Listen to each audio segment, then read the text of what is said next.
everybody, and welcome to our PDA Town Hall for Super Bowl Sunday, as it were, February 8th, 2026. It's a little interesting the way you wake up on a day like today and feels like a holiday. My daughter cooked a special second round of breakfast. Sort of feels like what happens on, Christmas Day or New Year's Day, that type of thing. Of course, if this is the great secular holiday in the United States of America. By the way, I looked at the TV numbers, and it really is astonishing. Last year, the top 10 TV shows in America were all football games, except for the seventh game of the World Series, which ranked fifth. And the top 100 rated shows, all seven games of the World Series slotted in, but no other baseball game, only two basketball games, the men's national championship game and the NBA seventh game. And about the top 20 shows, I think the Oscars were in the second 10. And they all, in the top 10 even, they just rose up to where they had about 30,000, 40,000 viewers. The World Series game, I think, was 29th at fifth. And that got to one of the championship games in the NFL last year. I think the Chiefs and the Bills was second at 50. And then it jumps to 125, 129 million people watching the Super Bowl. So there's a lot of commentary about this being the last bastion of quote unquote the monoculture in America, Super Bowl Sunday. Of course, globally, the World Cup final even runs circles around. That'll be interesting to see how that gets in terms of ratings when it's played here, or if it is played here this summer. But it is a little different. It will be played earlier in the day so that it gets a primetime audience in Europe. And so I don't think that will engender competitive numbers because now they have the Super Bowl, of course, pushed back to later in the day. And after this town hall. So, well, anyway, welcome to Super Bowl Sunday, and tip of the hat to, or tip of the helmet, I suppose, to Dr. Bill with all attendant critiques about how damaging the sport is to human beings, human bodies, human brains. And on today's town hall, in the second half, we're going to have something a little unique. We're going to hear about a very locally focused independent media project, and we're going to hear from Bart Sullivan, a Northern California progressive who I was introduced to by Dorothy Reich. And, in part, this is tailored for Super Bowl Sunday with an understanding that, maybe hardcore politics would be a little bit less on people's minds. But it really is a rejoinder, this idea of again, really leaning into local information sharing and, community building as something that progressives really need to embrace as a project, because certainly, political commentators, activists, sociologists across the board are very much commenting on the crises that are afflicting American society and much of global society, are very connected to a decline in localism.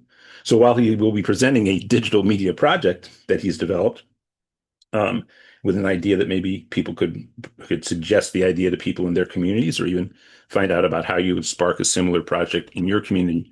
Even though it's a digital project, it is very much addressing the absences that people feel are now apparent in the way that people live in America in terms of local community, personal connection, as we live more and more in this digital space. So that's the second hour. In the first hour, we're going to be joined by, I believe it was the first candidate that we endorsed here at PDA in this election cycle, who's not an incumbent, but in fact running for an open seat in Illinois. And that's to return to Robert Peters and hear an update about his race in Illinois' second district and how that's going. And having said that, and a big applause to Mike Fox and the PDA campaign team, we're on the cusp of having a tremendous victory for progressives in America from the election that took place this Thursday in New Jersey's 11th district. And in fact, I don't know if people have been following the whole controversy about how AIPAC, got involved in this race, and the sort of, criticisms that are being thrown among progressive and establishing corporate and pro-Israel Democrats because of the way they spent their money and unintentionally boosted Analilia Mejia. But let's face it, she won because she ran an incredible grassroots campaign, and she is a great candidate with great politics. And we are very proud to have endorsed her and have had her on. And of course, we're waiting for there to be an official result. As it stands right now, they're waiting for what we believe are as many as possibly 5,000 ballots yet to be counted. Some of them, I think, very few number are from some stray precincts, but basically they are late mail-in ballots, so it's only an estimate of how many are out there, and then provisional ballots of the sort that I don't know the details of how those are processed in New Jersey. But right now, with only that estimated as the outstanding number of votes, she has an 868 vote lead. And, she has about 29.1%. And I think her main opponent, Malinowski, has 27.9. And if you take 5,000 votes, and of course 20% is 1,000, she has an 868 vote lead. It'd be very unlikely that with that many outstanding ballots, they would have to be very, very skewed for him and against her for it really to be able to draw down that lead. So it's looking very good for her, but knock on wood, right? I shouldn't be saying that too hopefully, right, Mike Fox? We've seen worse, and I think I can only imagine New Jersey probably has a number of instances where, in the history of that state, there might have been establishment candidates pulling off upsets unexpectedly against, the progressive underdog or the people who represent the people versus the establishment in New Jersey. I'm sure there's some nefarious election results there, as there have been in most places in the United States across our electoral history. But I don't think that's going to happen here. It's looking great, and hopefully we'll be able to give a shout out to Analilia Mejia with a congratulations on her victory. The general election is in April. She's very much expected to win. This is a heavily Democratic district. So with that, let's turn first to Mike Fox with our PGA to-dos, then to Donna Smith, and then over to Robert Peters. And I'll have one other thing I want to introduce people to. Actually, a YouTube video I watched that I'll tell people about in between when Mike is on and I introduce Donna. Mike Fox, what do we have for our PGA to-dos this week? Greetings, sir. I'm having some tech challenges on my end. Can you hear me? Again, you look very spectral and space-like, like an Yeah, apparition. exactly. We got all kinds of weirdness going on here. But in any event, I'm here and I apologize if the visual is off-putting in any way, gang. It may be best for me just to turn my camera off here. But No, in no, any it's fine. It's fine. It's fine. It's fine. Yeah. but in any event, to-do number one, as always, what? Revel in the fact that you're surrounded by people who get it here every single Sunday, 4 o'clock Eastern, 1 o'clock Pacific. We come together, bond as a community, buttress each other for the work ahead, and make each other healthier at the end of the day. And for those who don't know, no, I'm not ice. Long story, doctor's orders. So, number one, you make me and my household healthier just by being here. And I thank you for that. And I hope everyone on this call shares that genuine warmth that we try to bring to this call each and every Sunday. We hope that you feel better when you leave than when you came in the door. Okay. So that's number one. To do number two, take notes because we're going to have a lot of important information coming to you here over the next couple hours and action items. All right. Excuse me. So, from a time and treasure standpoint, the minor, not minor, the core to dos. I won't go through all of them. I'll be tossing into the chat literally a document of 10 to dos or to do list, right? But we'll keep it brief on the front end here. And so, from a time standpoint, number one, phone bank, phone bank, phone bank, phone bank. Did I mention, excuse me, did I mention phone bank? Um, we're looking for an hour. That's it. And you'll make a big difference. Okay. So go to pdamerica.org/volunteer, pick a day. We work 7 days a week from 10 a.m. Eastern to midnight Eastern because we're making West Coast calls as well. And get in the game. It will be a productive use of your time. We promise you. That's the primary time commitment. And I've got a goal today of 20, count them, 20 new phone bankers. We've got a boatload of phone bankers on the call right now. If you are a phone banker, toss in the chat that you are and do a quick pitch on why you hope others will join you. Okay. Again, that link is pdamerica.org/volunteer. Our phone team was in big with Analilia. We're gonna take a victory lap and do a bunch of crowing the minute that is official. And I want to thank everyone on this call who was a part of that effort. Now, that's the primary time to do, treasure to do. Our goal on this call is solidarity, first and foremost. Okay. So all I'm asking is a buck.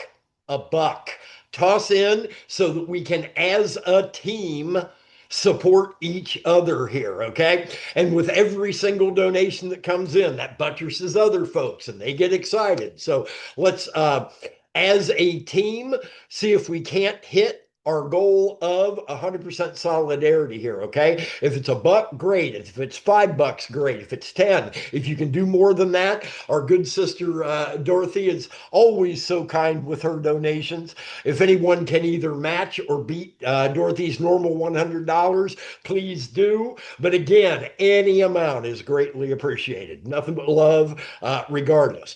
And we'll be back at the top of the hour to just take a look at where we're at on these goals and keep your eyeballs peeled on the chat for links to that to-do list, as well as the donation link and the volunteer link. Okay. Thank you, Alan. Back to you. Yep, you're muted, Alan. Hey, thank you. Before I introduce Don Smith, I just want to mention one thing too.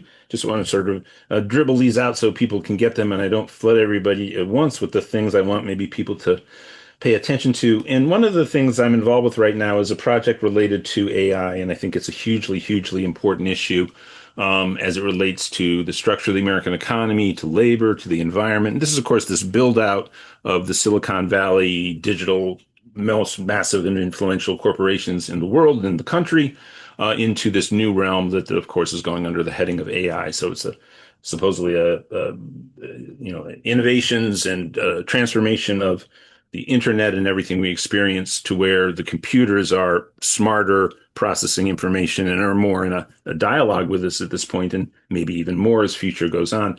Well, one of the best dialogues I've seen about it I want to share. And hopefully, if again, if PDA does get involved in a greater project around this, which I think we will in the coming months, because it's an important movement to contain these corporations and to make sure the damage that's being done is contained, that there's regulation. Trump wants no regulation.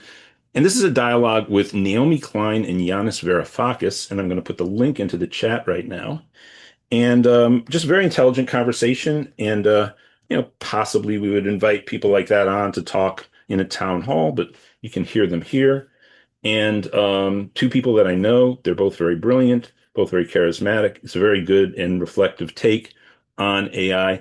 And that gives me cause to mention something else before I toss it on. Naomi Klein's longtime partner, Avi Lewis, is actually running to be the head of the new Democratic Party in Canada.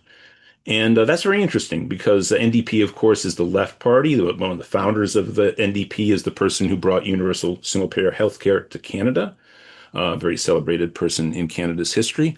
And that also is a cause to bring up, if people aren't following it, the very, very dramatic decline of the Labour Party in public opinion polls in the UK, and the rise for the first time ever of the Green Party with a charismatic young new leader named Zach Polanski. Now, I do know Avi Lewis, like Naomi and Giannis. He's somebody that I've known for years. We're very friendly. And I'd consider bringing him on to a PDA town hall. Similarly, I'd consider bringing on Zach Polanski, as I would have loved to have brought Jeremy Corbyn on before he was all but purged from the Labour Party. But I do want to remind people that those are parliamentary systems where third parties operate very, very differently structurally than they do in the United States. And in fact, if I were to invite either of those people on, people should let me know. Should I invite Avi Lewis on? Should I invite Zach Polanski on and provide them a platform on PDA? I think it's a great idea. And but I would do so, and I would very much remind throughout that the structure is different and that the way to organize as progressives in the United States to influence public policy is pretty much exclusively available to us inside the Democratic Party. Something that Zohran Mamdani knows, and so does Donna Smith. So, Donna Smith, what's on your mind for this week? So much, Alan. I think any of us who are of sound mind have to just rebuke again this American president for having done and said racist things. We have a local journalist here in Denver who is really being brave right at the moment, and Susan probably has heard some of his commentary. Don't always agree with him, but this week he talked about how sooner or later we're going to have to take Trump at his word. When he says he's going to do something, don't write it off that it's the next shiny object. It may be the real thing that he's going to do, and many times it is. And his targeting here in Colorado and many places is a media transfer of ownership and making sure that the stations locally purge themselves of voices like that. So to Mm, hear this journalist, Kyle Clark is his name, to hear this journalist speak out that way almost made me know they're going to take him off the air.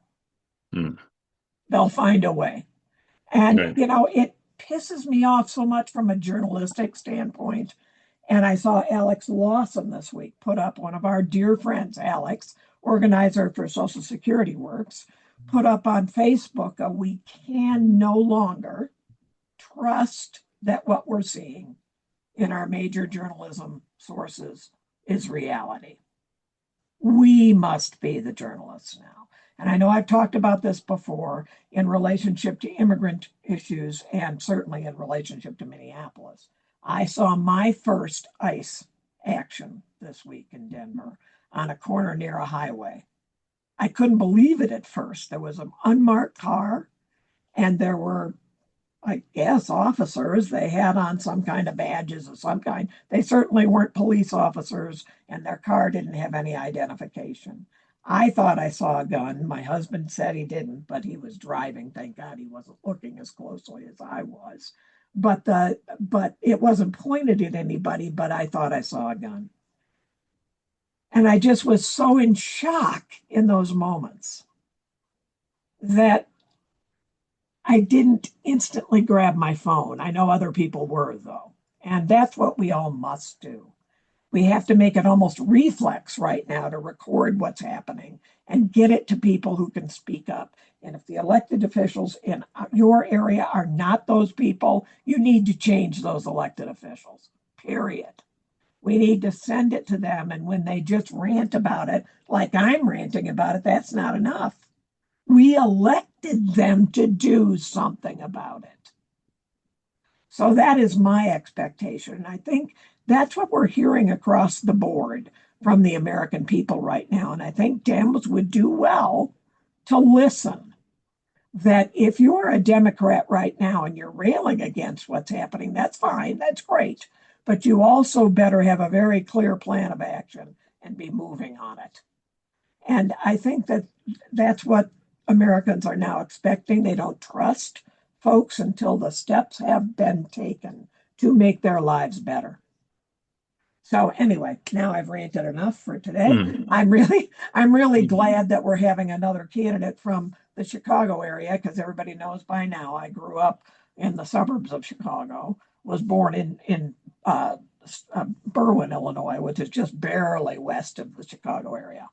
And my son graduated from the University of Chicago and often brags to me about fellow graduates of that institution, which I am not.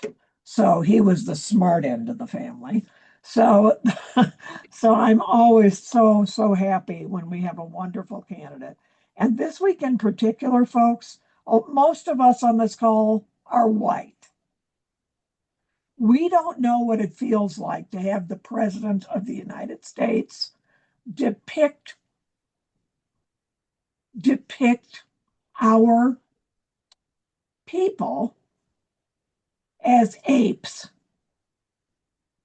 None of us who are white know what that feels like. And if it makes me angry and it hurts, what do you suppose it does to young Black people, to kids who know about it? They see all this stuff on the internet. They see it, they know it. Every time my parents thought I didn't, I knew all this stuff. I even knew it then, and there wasn't the internet, right? So you got to talk to kids and let them talk to their friends and hold close those people in your life right now who have a different skin color than you do, because this administration's clearly after them. Clearly. I mean, we can't kid ourselves.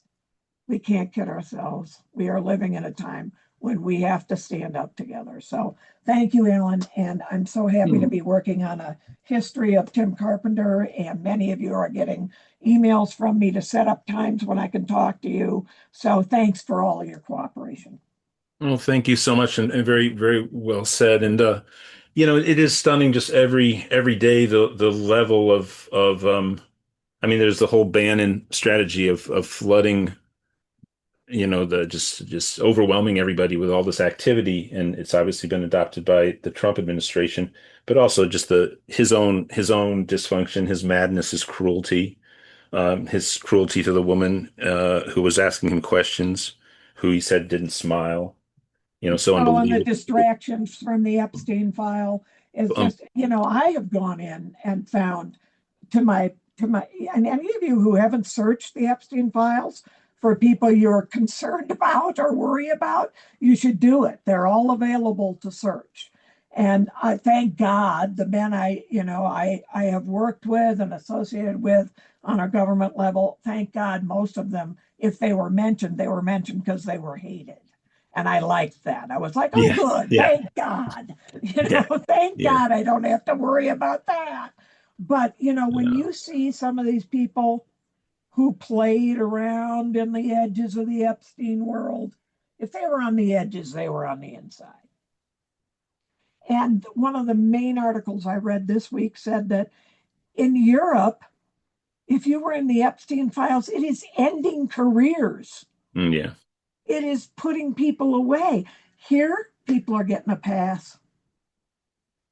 So we can't let that happen either, folks. We're going to have to find a way to Well, I say mean, that. I think Yeah, obviously the left champion who is gonna, and there might be people in our Zoom room right now who are wondering what their approach is going to be to Noam Chomsky and his career's work and everything. And yeah, I'm certainly reluctant to throw away all the things I've learned from Chomsky over the years. In fact, my life trajectory changed when I went to a Los Angeles local public library and took out a 2 VHS copy of Manufacturing Consent and watched it. And yeah. that inspired me so much. I moved away from working in Hollywood to progressive media. It was a singular moment in my life, but this is terrible, and the things he said and some of that stuff were terrible. And then, yes, there is, by the way, a very nice thing on a nicer note. Some people have said mentions of Bernie Sanders in the Epstein files. And there, it's all, Yeah, it's yeah, all, yeah. it's like Larry Summers saying to Epstein, "Oh, I'm doing well, except my kids really like Bernie." I know that's so true. And on the note of the Super Bowl, it's a sore subject here in my part of the Yeah, world. sorry about that. I, That was we a we we non-game were in the not, second half. Yeah. we Well, were not going to watch it at all. But mm, this issue of being what you just said about it being kind of our last mass cultural event, mhm. that is kind of true. And I think there will be some pushback against Trump during this. And I kind of want to see that stuff because JD Vance was booed at the Olympics. That's why they had to take the camera off him real fast. Yeah, Darn. yeah. I'm Well, so apparently when they rebroadcast it, because they do that out here, we get it in prime time, reprinted from what the East Coast has in prime time. And by the time it either played the second time in America, or even by the time it played in East Coast prime time, because of course, that was nighttime in Milan when they were doing it, and then they yeah. played it in prime time. They managed to get the booing audio out when they showed him on the screen. See, I watched it live early and I Uh. thought, oh, geez. Uh-oh. I thought, uh-oh. Uh-oh. Well, so But folks very that sad too. Very sad in a bigger way. Oh yeah, Very for sad. sure. Very, Right. very sad. And he's not going to the Super Bowl. He went last time. That was the first time a US president had ever gone live to a game, and I think he was planning on going. And I know that I think Congressman Khanna is speaking at the demonstration against ICE that's there today. And Cool. of course, Green Day is playing before, and they're very critical of Trump. And then Bad Bunny, we'll see if he Yeah. says anything on stage. We'll Yeah, see. We'll see. I I'm hope he sure. does. I hope so too. And I can only imagine Kid Rock and his pathetic little side event will Oh, say something good too. Lord. No, thank you. He was in Sturgis when I was working in South Dakota. He was in Sturgis, and I thought, what a joke. He's a joke.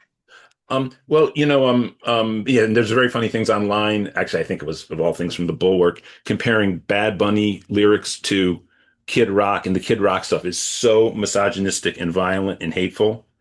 Yeah, there you go. I was going to say your hand was raised. Now it's not. But okay, is Robert Peters here, staff members? Has he arrived? Indeed.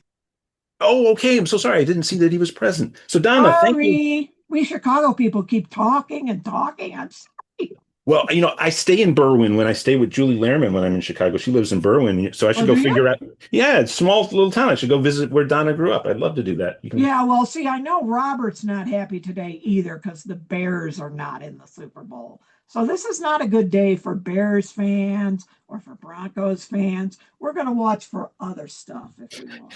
I would say Rams fans, but I live in LA and there really aren't many of them out here. Yeah. Not a popular. In fact, Caleb Williams, I think, is more popular out in LA than the whole Rams are. And Um, sorry, New England, but you know how Denver feels about that. I think the whole country feels that way about New England still. Um, Alas, thank you so much, Donna. And Robert Peters, welcome back, candidate for the U.S. House of Representatives in the second district of Illinois. And you are, of course, a PDA endorsed candidate. You are currently a state senator in Illinois. My understanding is your district is roughly approximate to the district previously held by one Barack Obama.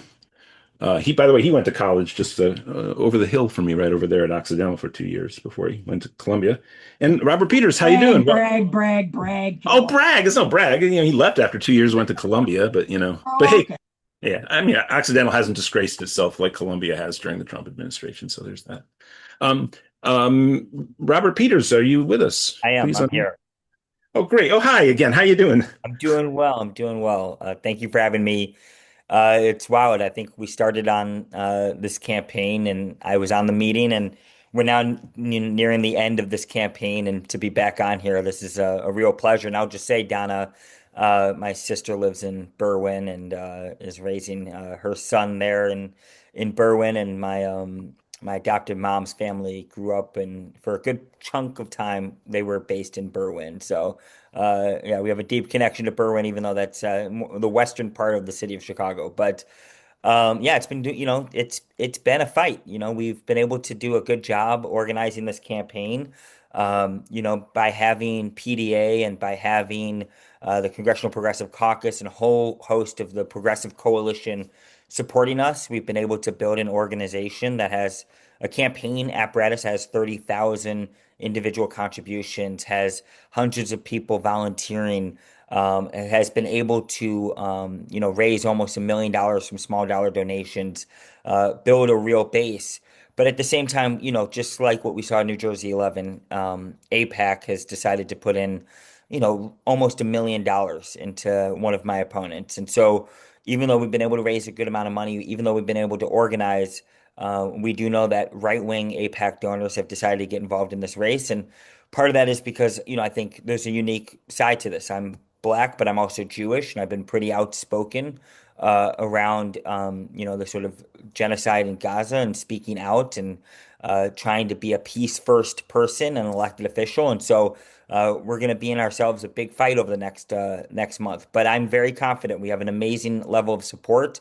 We have an amazing base of support, and what we do know is the APAC and Trump donors is not a popular thing, especially in the second congressional district. So, where we're running on the southeast side of the city of Chicago, which is literally in my Senate district as well as in the congressional district, we had massive ICE activity. My own chief of staff Mm-hmm. actually in the fall experienced getting tear gassed while Bovino and CBP were doing a bunch of behavior. And so, we know people are upset about everything that's been happening from ICE activity to this is one of the second congressional district has the highest rate of Medicaid in the entire state. So they are most impacted by Medicaid cuts. Some of the highest rates of folks who require the Obama subsidies that have been cut, some of the highest levels of SNAP benefits that have been cut. So this is one of the most working class districts that's been impacted by the Trump administration, everything from ICE to healthcare to food to education funding. And so the very idea that we have someone who's saying, I want to chase those donors, chase that support, do whatever I can be to be, basically whatever they want me to be in DC versus, myself who says we need people in DC who have a vision It's not just about defeating Trump, but about defeating Trumpism, how we're going to do that, how we're going to be in the richest, most powerful country in the history of the planet, how we can guarantee people healthcare, how we can guarantee people don't go hungry, how we can guarantee people solid housing. That's the fight that we have right now, is a fight that says, how do we have a progressive vision rooted in the needs of the working class versus a reactive vision that says, look, I'm going to do whatever I can to get elected and say whatever I can to get elected. And so I feel very confident about what we have, and I'm very grateful to PDA very early on for having me in the meeting. I think that would have been May or June of last Yeah. year, and so Yeah. we've come a long way, and yeah, just happy to be here. Well, we've been in a peculiar situation this year because of so many states have had redrawn districts, and that has put us in a situation where we're sort of rolling out our endorsements. And of course, you're in one of the states that's the earliest. And yeah, I don't know how much Illinois politicians are conscious, but these go all the way to mid-September. Massachusetts is like early September, New Hampshire's mid-September. So the primaries. So is this rolling national election, and then of course it's a focused national election on November in early November, first week of November on Tuesday there. But Yeah. there's 435 different elections all across the country. But it goes rolling through the whole year for us, and you're at the top of it. And we certainly we have a really in another state, another candidate that we're going to lean into in a competitive race. But then yourself in Illinois, number of open seats, but you're really going to be the person I think we're going to be rallying our troops to get behind, to get onto your phone banks, get our local people out there as best we can, supporting your campaign however possible.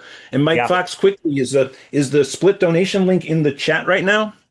Yep. Uh, yeah, so folks can click on that, and obviously we'll be deploying some resources to support Robert's campaign. And right now it's set up as a 50-50 split. You can donate right now and support Robert's campaign, and you can support PDA's efforts to support Robert's campaign. And we are going to be doing everything we can to mobilize our national base to get onto your phone banks. And Mike Fox will be the great coordinator of that. And again, some of our best people are in Illinois or in close by Illinois. So we're going to try to get everybody down there and do what we can to help you out. So tell us a little bit about how the race is looking right now. And who if you don't mind, can you let us know the candidate who's the APAC beneficiary? Of course, in the crazy thing was in New Jersey 11, they actually sort of took somebody out more than they supported anybody and actually worked to our advantage. I don't think that's happening this time. So I think they won't be doing that strategy again. I Um, don't think so either. I think that they've learned from both New Jersey 11, and I think similar donors were involved in the New York mayor's race. So we yeah. have myself, backed by Senator Bernie Sanders, the Congressional Progressive Caucus, Delia Ramirez, a whole host of labor unions, grassroots organizations such as PDA, and then you have Donna Miller. She's a Cook County commissioner. Mm, She's endorsed.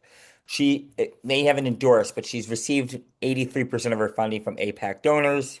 right. There you go. They're That's being what it is. Yeah. Mm, basically endorsed without doing an endorsement because they know the endorsement's toxic.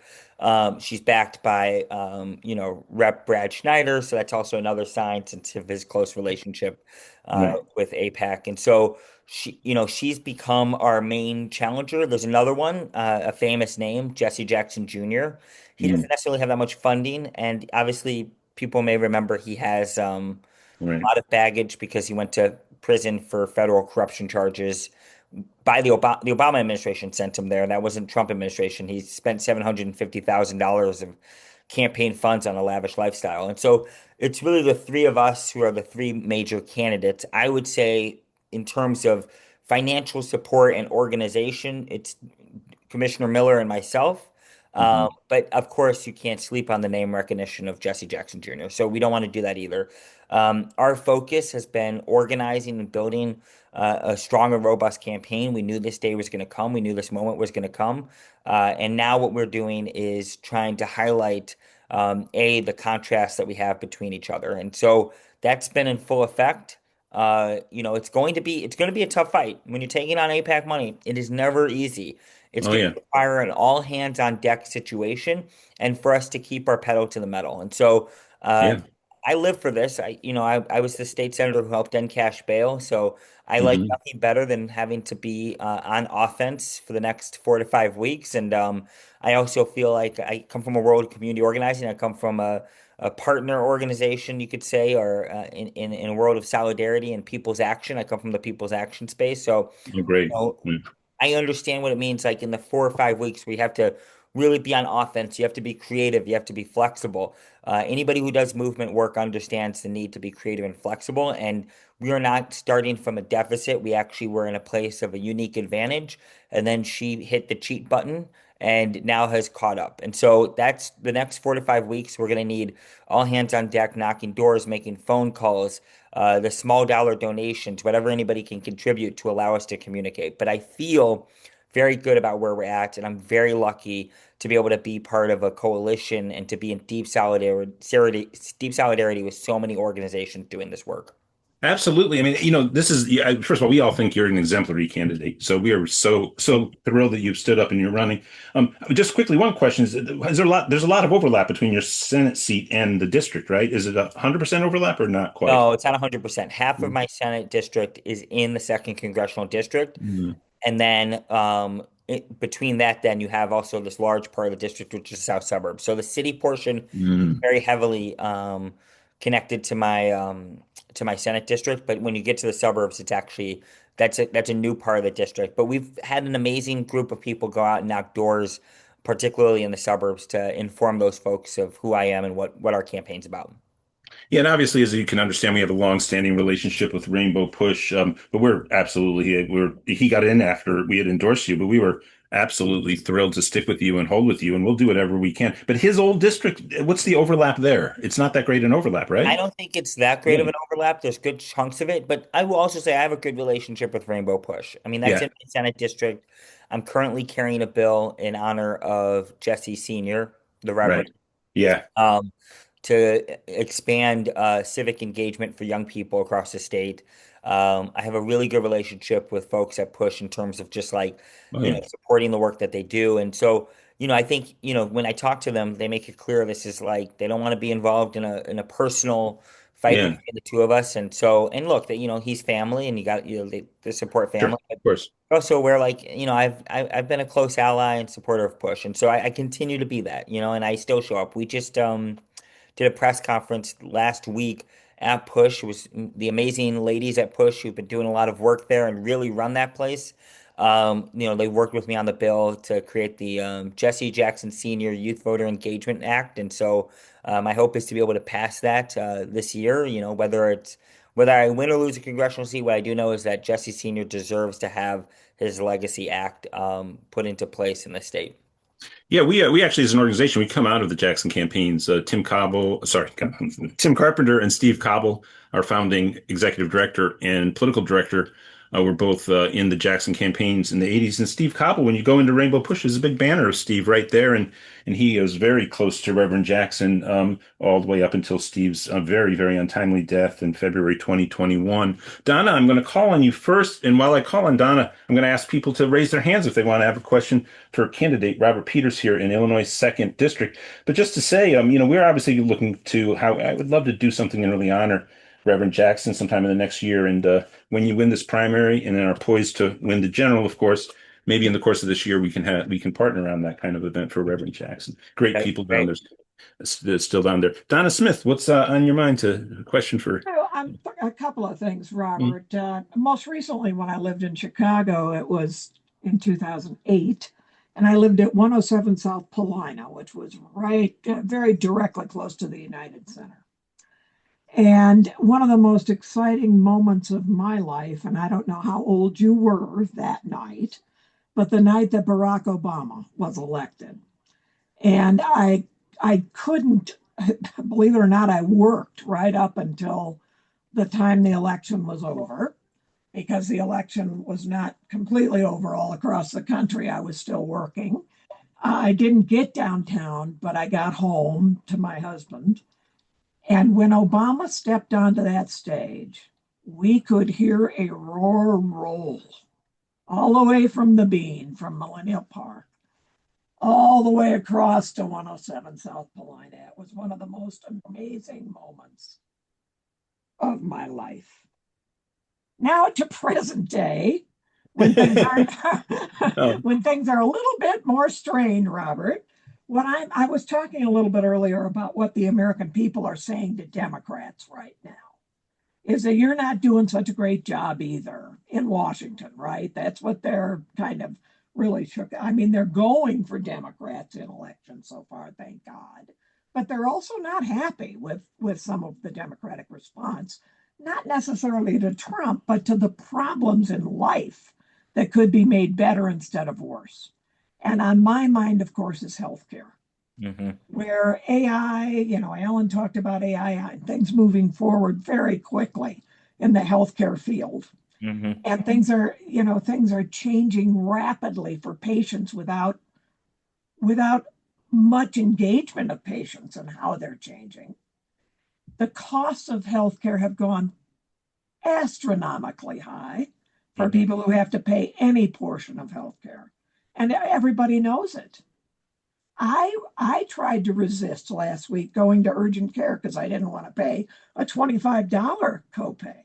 I didn't want to pay it. So I thought I shouldn't go, which is silly. But if I think that, so too do millions of Americans. Yes, single payer is what we want and what we're going to fight for. But what will you, Robert, do differently from the other people running against you to start some kind of immediate help for the American healthcare system as it moves so rapidly into more earnings potential, but not necessarily patient friendly potential? What can Congress legitimately do to help quickly? Yeah, so I mean, I would just say like I have a track record of working on healthcare. It's a very top issue of mine. I have more hospitals than anybody in the state of Illinois in my current Senate district. I have large scale hospitals, Northwestern University of Chicago. I have safety net hospitals like Jackson Park, South Shore, a whole host of uh, La Rabida, which is 90% Medicaid for just children, high acuity cases. Lurie's Children's, which also has high acuity cases, which is a children's hospital. So healthcare is very important to me. Every year I've worked to move about $100 million to keep our safety net infrastructure going, so safety net hospitals remain strong. I took on the health insurance industry with Governor Pritzker passing the Illinois Healthcare Protection Act, which banned step therapy, ended prior authorization for someone experiencing a mental health crisis for the first 72 hours so that they can get a hospital bed, expanded rate review at the Department of Insurance, expanded the insurers had to expand their in-network doctors listings so that every 6 months, I believe, you should have an up-to-date list of who's in your network to be able to go visit, just to make it so that people, when they're on some level of private insurance, that they actually have the insurance is actually working for them as well. I will say, this district that I'm running for in the second congressional district is about 50%, 40 to 50% Medicaid. Yep. It also does not have a level one trauma center. I mean, it has a level one trauma center in Kankakee, but if you're in the south suburbs, you're traveling 40 minutes to an hour to be able to get to a level one trauma center or even a level two trauma center.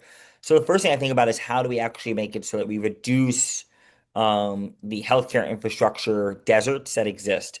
So that means from improving and expanding the ability for working class areas to have level one, level two trauma centers, expanding funding into FQHCs, making it easier for states to also support FQHCs, expand community health centers. Um, I think there's just a whole host of different things in terms of the infrastructure we can do to And what would that mean if one of your constituents, one of your future constituents, came to you and said, "What will that mean for me? And how will it help me, Robert? I don't understand." What would you tell them? Yeah, so I mean, the best way to put it is if you're experiencing a heart attack, we want to make it so that there's a hospital nearby to deal with that heart And attack. how are you going to do that as my congressman? How are you going to do that? Yes, you're moving state funding infrastructure dollars that literally go between the federal funding with state funding to expand infrastructure dollars, and you're working with local elected officials to do so. So that's really using what we used to call the earmark process to Yes. help move funding as much as possible around infrastructure. So the federal government can do so much in terms of its grant making process to get stuff Good. like that built. I think. Yeah, I think people need to hear that. Like right now, how am I going to get help? Right. And I didn't mean to interrupt you, but I think that's what I'm hearing. A lot of people are not, yeah, they're agitated about Trump and his mess, but they're also just concerned about their families and what are they going to do? Yeah, I mean, so there's also the fact that you need to restore Medicaid. Yes, Basically, we need to restore Medicaid, restore the subsidies that existed in Obamacare. We need to literally continue. We basically use the budget mechanism to bring back things that were cut and lost, but at the yeah, same time, I think we need to go a little bit further. That's where the infrastructure piece comes in. We should be expanding what you can use Medicaid for. We can deprivatize because it's been privatized, Medicare. We can make it so that the VA gets an increase in its funding. We can we can increase staffing levels in hospitals. These are all things that we can do now that aren't necessarily creating a single payer system, right? right, Right. right. We can create federal regulations around staffing levels. We can, like there's a whole host of different levers we can do to make healthcare work better for working people. Excellent. Thank you, Robert, very much. You're going to be Thank you. great. You're going to be great in Congress. You're going to be wonderful. Thank you. Thank you. Yeah. Thank you. And Terry Stiegel, please unmute. Terry from nearby northwestern Indiana. Terry, please unmute. There you go. I just want to reach out to everybody and tell them how important this race is. And also the last 2 or 3 weeks, I live right across the border here, and we're in the Chicago market as far as commercials.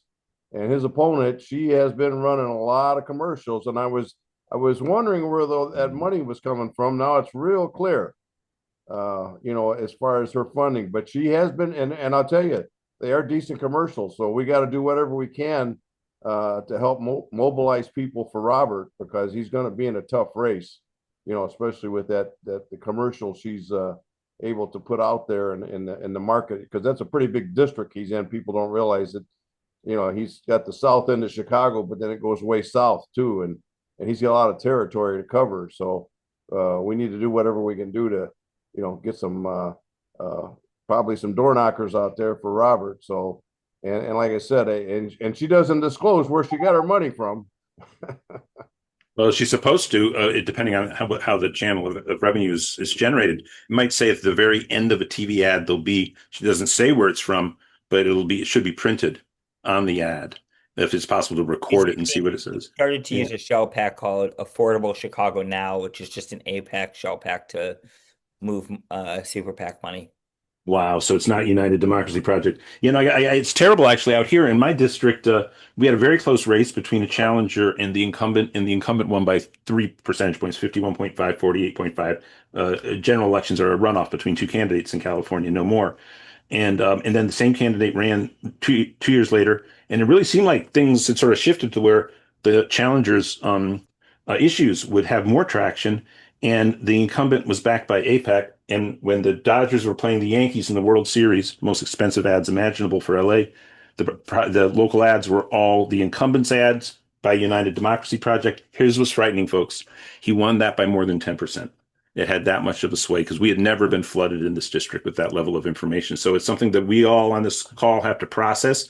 And as Terry said, these things they're done very professionally. They pay top dollar. They produce good ads, and it usually is not going to be about Israel and Palestine. And it may be negative towards an opponent. It might be towards Robert. It might be positive towards Donna Miller, and it'll be fluffed up like she's just all cats and cuddly things in the world just love Donna Miller. That's what it's going to project. So we got to overcome that, folks. Just quickly, and don't you have to tell the things about. Are there good field polls that we'll be able to look at in the coming weeks? You think? Good, because Yeah, I think what we'll know more as we're going to be seeing some spending from our side here over the next couple weeks. So we should have a better idea of what's actually going on there. And I think our campaign is going to clearly tell the story about Donna's money and where she got it from, and some of her vulnerabilities, particularly when it comes to fighting ICE. And so, yeah, we're gonna go on offense here. So I suspect over the next 2 to 3 weeks we'll have a story to tell. Joy Bunton in Chicago, please unmute, Joy. Yay! Okay. Hi, I am your constituent. You're my state senator, and Kelly is my is my rep, and she's been driving me crazy because she tends to avoid co-sponsoring any Justice Dem bills, especially if it's someone controversial to AIPAC and Israel, like Rashida Tlaib and what's her name? Ilhan Omar and AOL. So can I uh, can I get from you that you are probably going to be like Delia Ramirez and Chuy Garcia and endorsing most, or if not all, of Justice Democrat bills?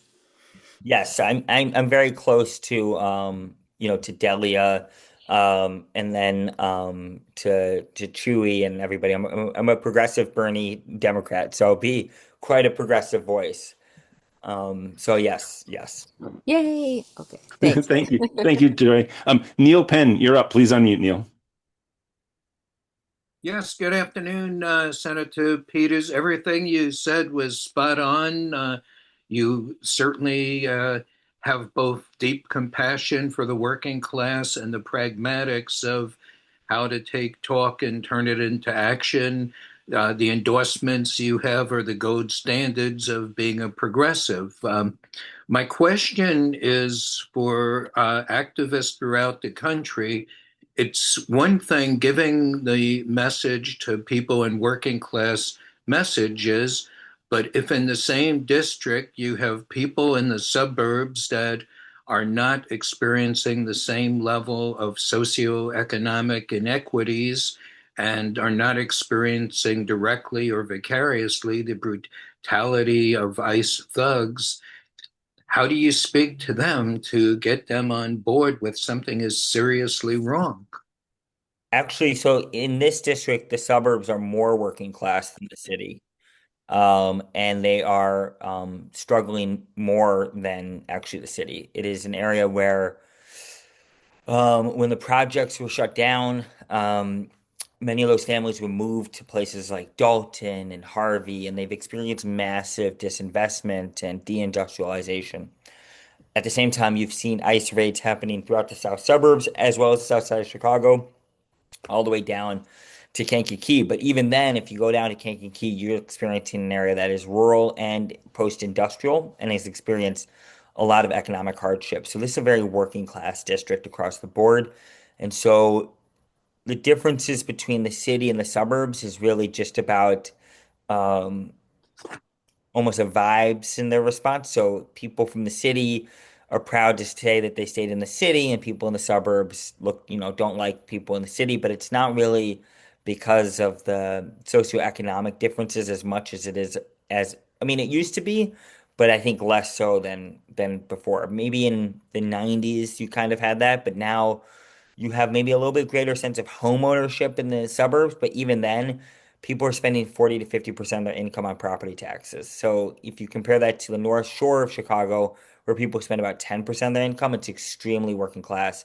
You have school districts that are really struggling to be able to stay open. They're Mm. on the verge of collapse constantly. You've had hospitals closed. We have water crises. Many of these towns are struggling just to be able to get water. And if they have water, we're talking about lead fights both in the city and the suburbs. And so even though there's some slight differences in the borders that may exist between city and suburbs, what I can tell you is that stretching from Danville, which is in the southernmost part of the district in central Illinois, to the south suburbs into the city, this is an area that has been hurting before Trump even became president.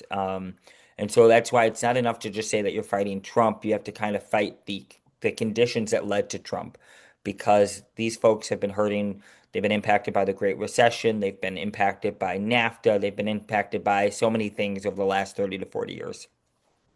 Thank you so much. And then Carly is up, and You're then truly a champion Hi. of being oh, alone.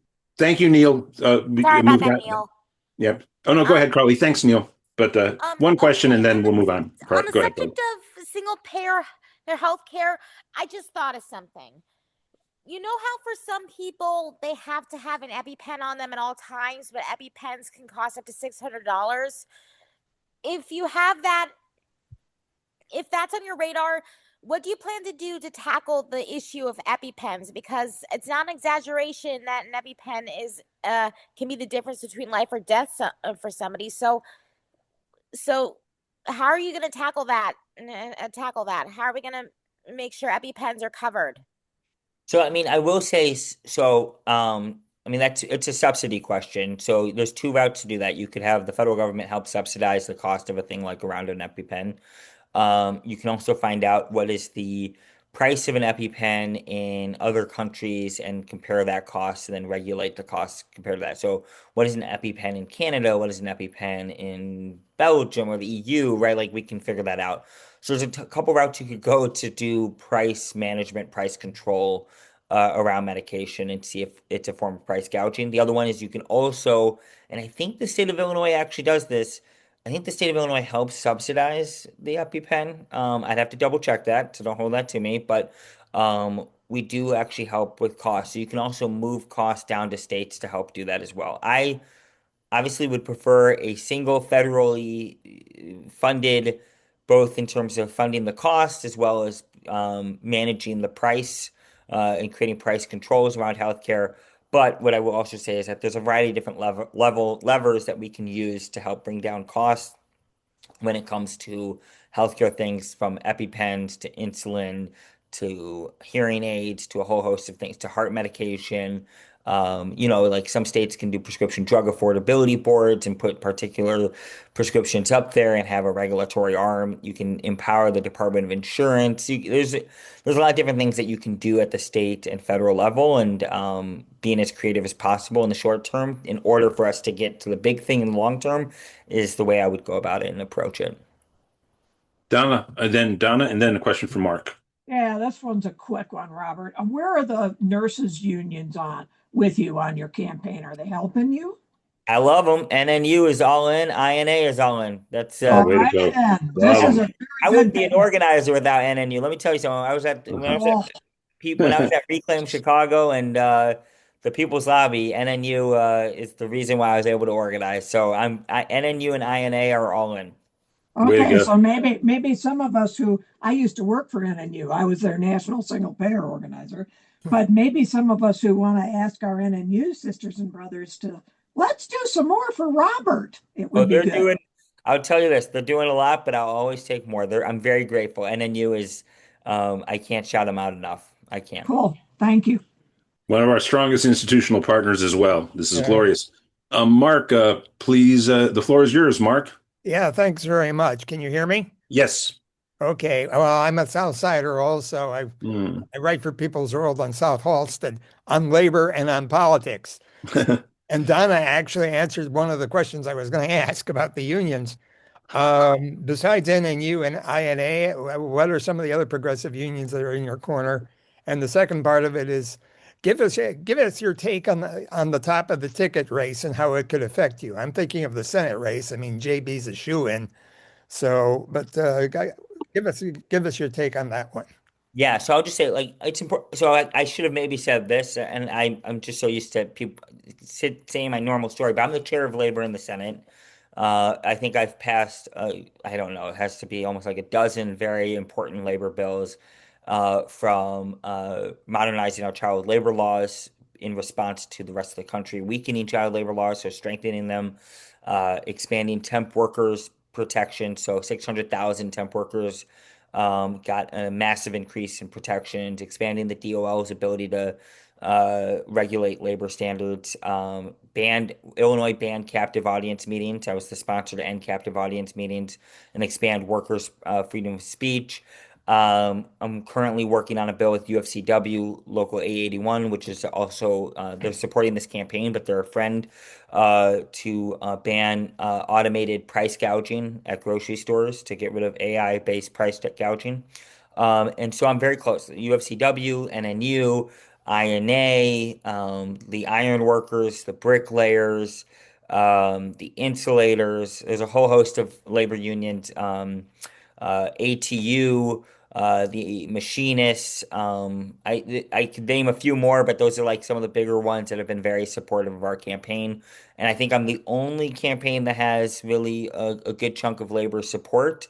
And my belief is that we can continue to still pick up some labor support. So we have broad, I have a deep connection to the working class and a deep connection to the labor movement and this campaign.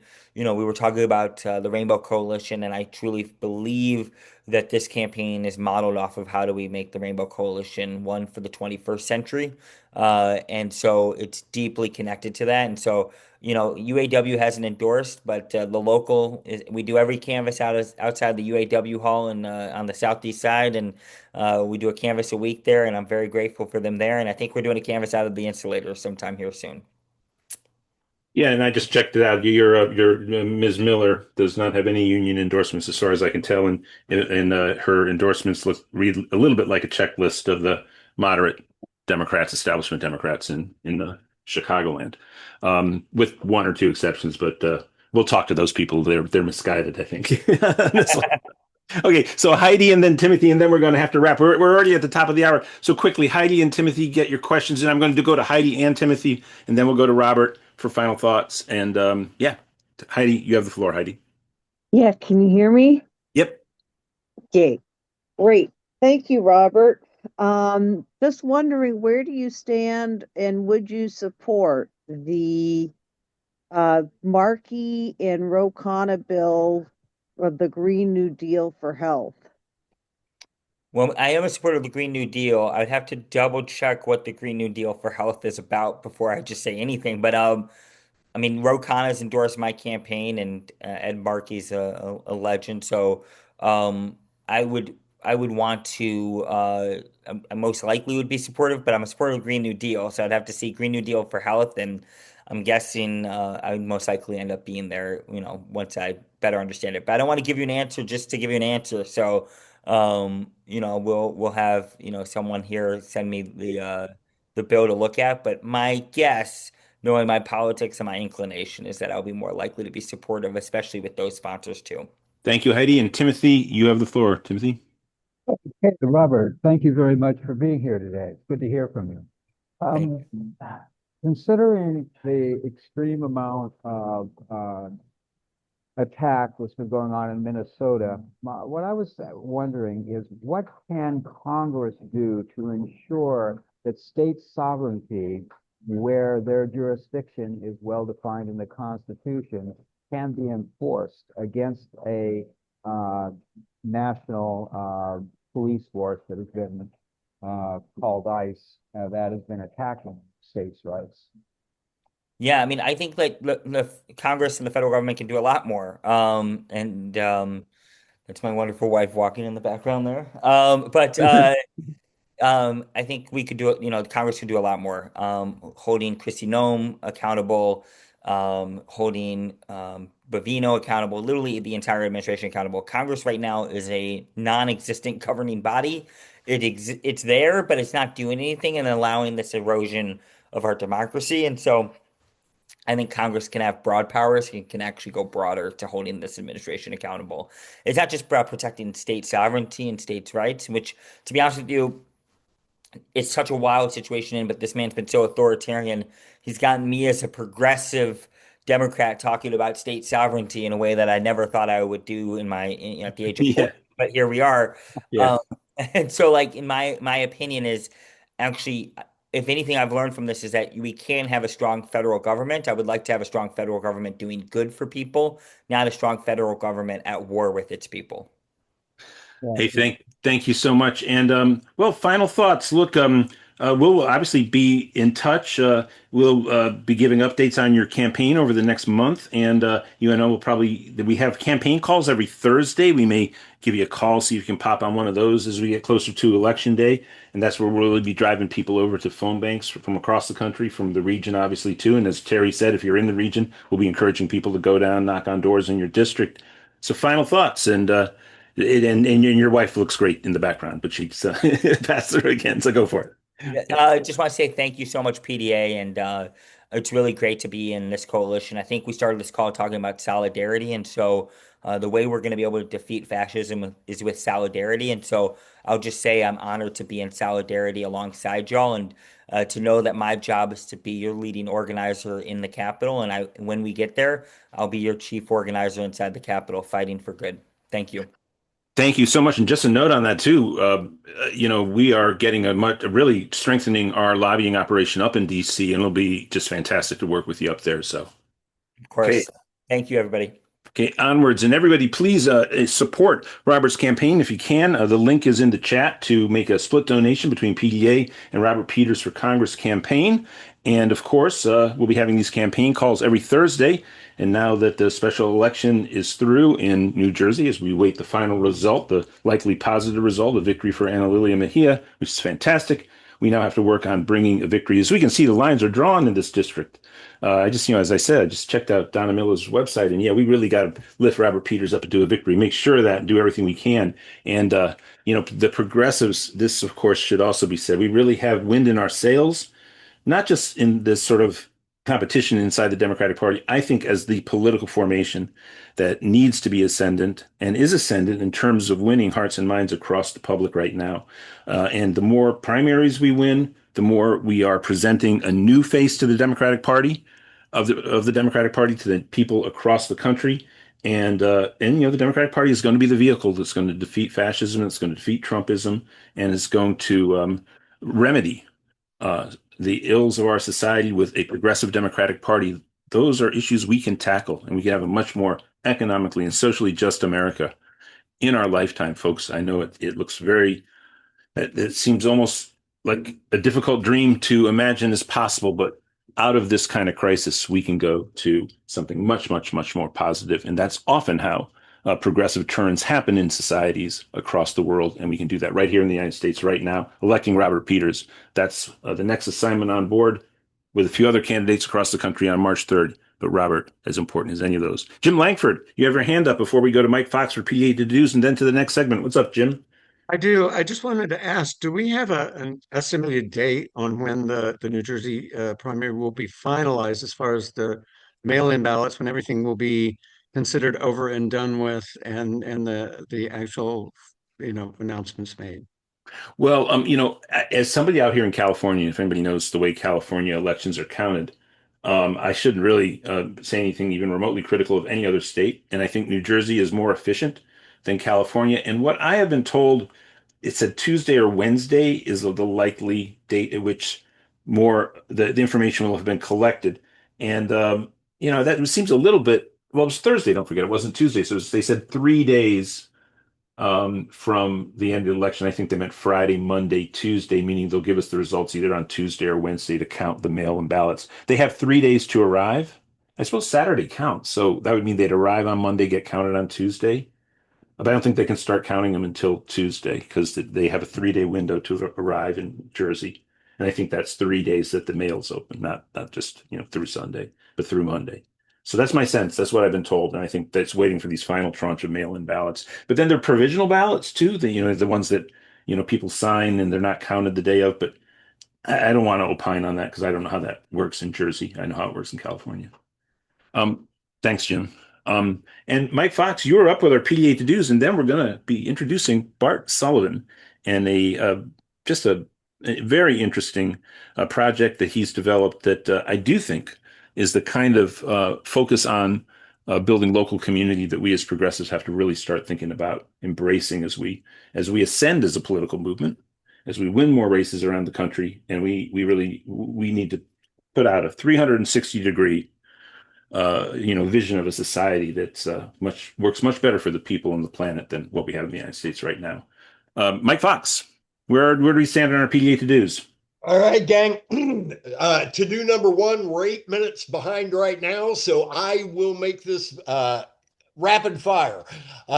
My to-do number one is the thank yous. I want to thank the following people who have donated. Thank you, phone banker Bo in Philly, double doing, and Judith, and phone banker Newland, double doing, and Bob, our chapter head out in Missouri, and Donna Smith in the house. Thank you, Donna, and phone banker Mary Ellen, double dipping, or double doing rather. Joseph, Joanne, Susan, Ira, phone banker Betsy, double doing, Karen, and phone banker Maggie, double doing, and TC, and Dr. Bill, and phone banker Michael, and phone banker Erica, phone banker Aaron. I'm telling you, those double doers are crushing it here.